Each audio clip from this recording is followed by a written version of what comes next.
दोस्तों, भूल से भी इन 5 लोगों को घर से कभी खाली हाथ ना जाने दे। दोस्तों, सिर्फ हिंदू धर्म ही नहीं बल्कि सभी धर्मों में दान पर अत्यधिक महत्व माना जाता है।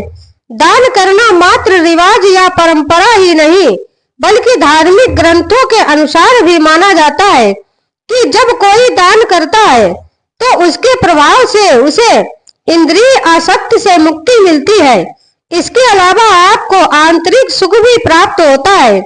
दोस्तों, शास्त्रों के अनुसार कहा जाता है कि जीवन में सुख समृद्धि और सभी इच्छाओं की पूर्ति के लिए दान करना अति आवश्यक माना जाता है। आपको प्रकृति को कुछ देना होगा, तभी आपको बदले में कुछ मिलेगा। यही नियम चलता आ रहा है। दोस्तों, दान को बहुत बड़ा पुण्य माना जाता है। मान्यता है कि दान करने से मनुष्य के कई पाप मिट जाते हैं और मृत्यु के बाद स्वर्ग की प्राप्ति होती है। यह तो आप जानते ही हैं कि धार्मिक स्थलों पर दान करने की महत्वता तो बहुत समय से है, लेकिन घर के द्वार पर आए भिक्षुक को खाली हाथ लौटाना अनर्थ के समान हो सकता है। शास्त्रों के अनुसार 4 लोगों को यदि खाली हाथ लौटाया जाए तो भाग्य दुर्भाग्य में बदल जाता है। घर में आने वाली खुशियों में दोष आ जाता है।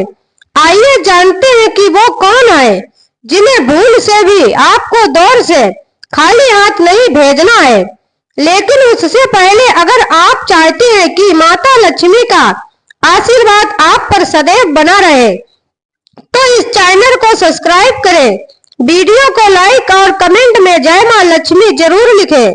तो चलिए बढ़ते हैं अपने विषय की ओर। नंबर 1, किन्नर। किन्नर से ज्यादातर लोग दूर ही रहना चाहते हैं, लेकिन किन्नर यदि आपके घर, कार्यालय या फिर दरवाजे पर मांगने के लिए आए तो उसे कभी खाली हाथ भेजने की भूल ना करें। ऐसा माना जाता है कि किन्नरों को दान करने से कुंडली का बुध ग्रह दोष खत्म होता है। ज्योतिष शास्त्र के अनुसार किन्नरों को बुध ग्रह का प्रतीक माना गया है। यही नहीं, उनके साथ किया गया व्यवहार हमारे जीवन पर गहरा प्रभाव भी डालता है। इसीलिए भूल कर भी कभी किन्नरों का अपमान नहीं करना चाहिए। यदि आप उन्हें दान नहीं देना चाहते तो ना दें, लेकिन उन्हें अपशब्द भी ना कहें। हालांकि धार्मिक मान्यता यह भी है कि अगर किन्नरों को हरे रंग के वस्त्र या फिर हरे रंग की कोई भी वस्तु दान की जाए तो यह अत्यंत शुभ होता है। ऐसा करने से जीवन में सुख समृद्धि आती है, लेकिन इनका अपमान करने से बुध ग्रह खराब होता है और कई तरह की मानसिक और शारीरिक दिक्कतों का सामना करना पड़ सकता है। बुध ग्रह को भाग्य का कारक माना जाता है, इसीलिए इन्हें अवश्य दान देना चाहिए। यदि संभव हो तो इन्हें हरे रंग की कोई चीज दान करें। नंबर 2, संत महात्मा। ज्योतिष शास्त्र के अनुसार अगर कभी भी आपके दरवाजे पर कोई संत महात्मा आए तो उनके साथ हमेशा शालीन व्यवहार करें। उनसे यदि कुछ ज्ञान प्राप्त करना चाहते हैं तो जरूर प्राप्त करें, या फिर यथाशक्ति जो भी हो सके उन्हें मानस रूप दान करें और चरण स्पर्श करके उनका आशीर्वाद प्राप्त करें, बजाय इसके कि उन्हें अपने दरवाजे से खाली हाथ ना लौटाएं। मान्यता है कि अगर किसी के दरवाजे से कोई भी संत महात्मा खाली हाथ जाते हैं तो उनके जीवन में सिवाय दुख तकलीफों के कुछ भी हाथ नहीं आता है। नंबर 3, अपाहिज, विकलांग या लाचार व्यक्ति।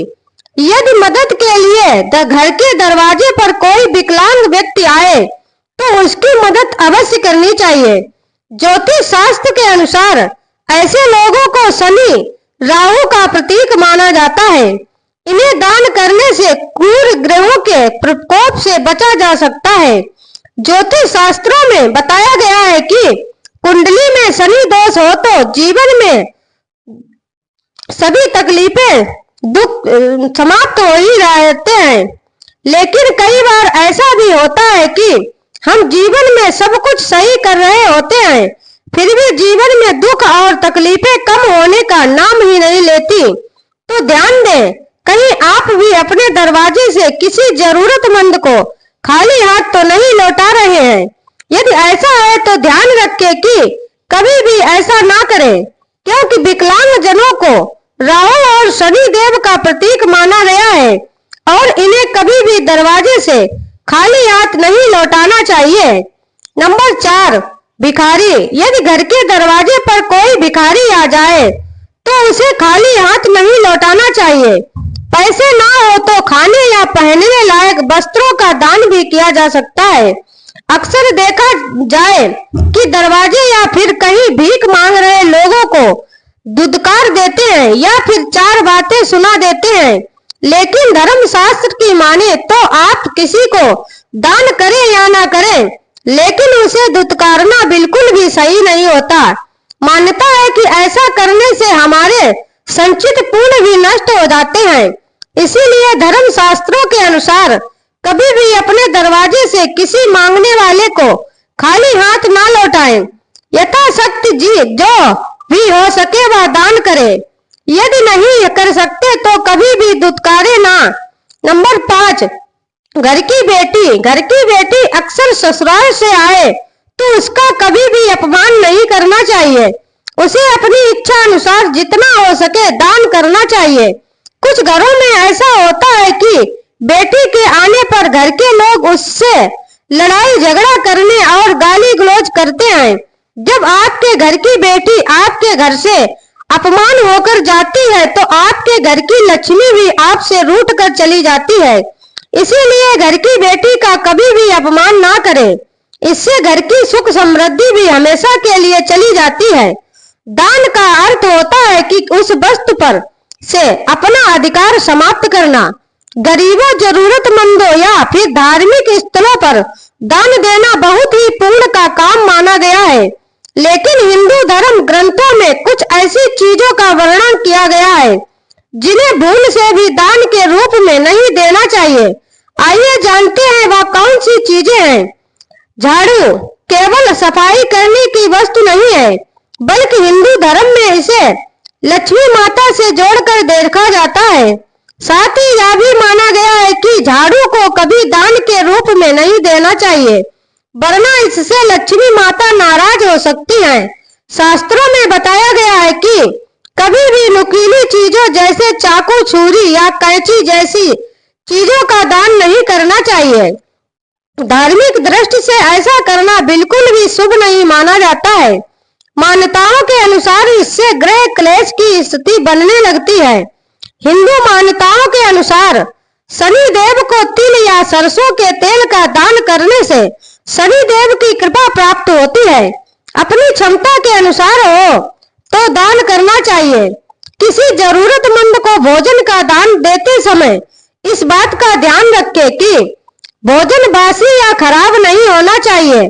ऐसा भोजन दान के रूप में देने से इसका कोई पुण्य नहीं मिलता है, बल्कि इसके विपरीत प्रभाव देखने को मिल सकते हैं।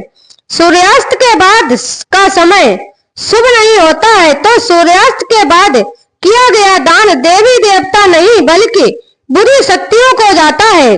इसीलिए सूर्यास्त के बाद दान नहीं करना चाहिए। अगर कुंडली में ग्रह अशुभ स्थिति में हो तो दान ना करें। ग्रह की स्थिति सुधारने के लिए आप पूजा करा सकते हैं। वही शनि, राहु और चंद्रमा के कमजोर होने के दौरान भी दान नहीं करना चाहिए। माना जाता है कि दान करने से ये तीनों ग्रह अशांत और अशुभ हो जाते हैं। आपको दी गई जानकारी कैसी लगी जरूर हमें बताएं। अगर आप चैनल पर नए हैं तो चैनल को सब्सक्राइब कर ले, वीडियो को लाइक और शेयर जरूर करें और कमेंट में जय मां लक्ष्मी लिखना ना भूलें। राधे राधे। आप सभी का दिल से धन्यवाद।